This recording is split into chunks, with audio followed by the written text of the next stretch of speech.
क्या बोनी असली में सन गॉड निक्का है और अपने लूफी भाई नहीं? सो हाँ वीव सब बढ़िया। सो हमें देखने को मिलता है कि लेटेस्ट वन पीस के चैप्टर के अंदर बोनी ट्रांसफॉर्म हो जाती है लूफी के गियर 5 की तरह। सो आखिर वो ये कैसे कर पाई? एंड वेगापंक की आखिरी लाइन अमोंग द डी से क्या मतलब था उसका? एंड इतनी जल्दी 4 एल्डर्स एग हेड आइलैंड पे कैसे पहुंच पाए? सो इन्हीं सभी सवालों का आंसर देने आ चुका है तुम्हारा भाई। सो लेके द गॉड ओडा जी का नाम, चलिए शुरुआत करते हैं आज की वीडियो।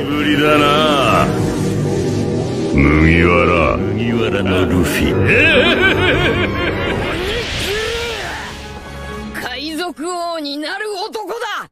तो सबसे पहले बात करते हैं आखिर बोनी कैसे ट्रांसफॉर्म हुई निक्का के अंदर। तो इसके मैं 2 रीजन मानता हूँ। पहला रीजन तो ये कि जो उसका डेविल फ्रूट है यानी टोशी टोशी नोमी फ्रूट यानी एज फ्रूट, उसकी वजह से वो निक्का के अंदर ट्रांसफॉर्म हुई। आपको पता ही है कि बोनी का फ्रूट किसी की भी एज को कम ज्यादा कर सकता है, but according to the bonnie choice, यानी कि अगर बोनी चाहती है कि आप बुढ़ापे में ऐसे दिखोगे तो वो अपनी मर्जी से आपको वैसा बना देगी, ना कि वैसा कि जैसे कि आप फ्यूचर में दिखने वाले हो। सो इन सिंपल वर्ड्स कहा जाए तो बोनी आपको वैसा बूढ़ा बनाएगी जैसा वो चाहती है, ना कि जैसा कि आप होने वाले हो। यानी कि वो जो इमेजिन करेंगे आप वैसे ही दिखोगे। एंड एक और इसके डेविल फ्रूट की खासियत है, एक यूनिक एबिलिटी है, वो है डिस्टॉर्शन फ्यूचर, यानी कि वो किसी भी टाइमलाइन से किसी की पावर को ड्रॉ कर सकती है और अपने लिए यूज कर सकती है। एंड इसी कारण वो निक्का के अंदर ट्रांसफॉर्म कर पाई। पहले तो उसने अपने आप को इमेजिन करा कि वो निक्का है एंड अपने डेविल फ्रूट की मदद से उसने किसी टाइमलाइन से निक्का की पावर को ड्रॉ कर लिया और अपने आप को निक्का के अंदर ट्रांसफॉर्म कर लिया। एंड सेकंड रीजन ये हो सकता है कि लूफी ने बोनी को निक्का के अंदर ट्रांसफॉर्म करा, क्योंकि आपको पता ही है कि लूफी का जो फ्रूट है वो फ्रीडम प्रोवाइड करता है लोगों को सपने देखने के लिए और आजादी से जीने के लिए। एंड बोनी ने अपने आप को आजाद पाया और लूफी की डेविल फ्रूट की पावर के कारण ही वो निक्का के अंदर ट्रांसफॉर्म हो पाई। अब बात करते हैं वेगापंक की आखिरी line, those who carry the D among you there, इससे क्या मतलब था उसका? इधर से ये साफ इंडिकेट हो रहा था कि वो यहाँ पे बात कर रहा था जॉय बॉय की। सो देखा जाए, क्योंकि आप सबको पता ही है कि जो डी का कनेक्शन है वो बिलोंग करता है सीधा एंशिएंट हिस्ट्री से। एंड जो डी नाम के लोग होते हैं उनको एनिमी कहा जाता है वर्ल्ड गवर्नमेंट का, क्योंकि डी कैरी करता है फ्रीडम को एंड चैलेंज करता है करप्ट वर्ल्ड को सुधारने की। एंड जॉय बॉय भी कैरी करता था डी लेटर को। एंड जिस कारण वेगापंक को लगता है कि जो डी नाम के लोग हैं उनमें से ही कोई इस टाइम का जॉय बॉय होगा, जो कि इस करप्ट वर्ल्ड से लड़ेगा और दुनिया के अंदर शांति लेके आएगा। एंड लोग अपना जीवन फ्रीडम से एंड विदाउट किसी डिस्क्रिमिनेशन से जी पाएंगे। एंड अब बात करते हैं कि कैसे 4 एल्डर्स इतनी जल्दी से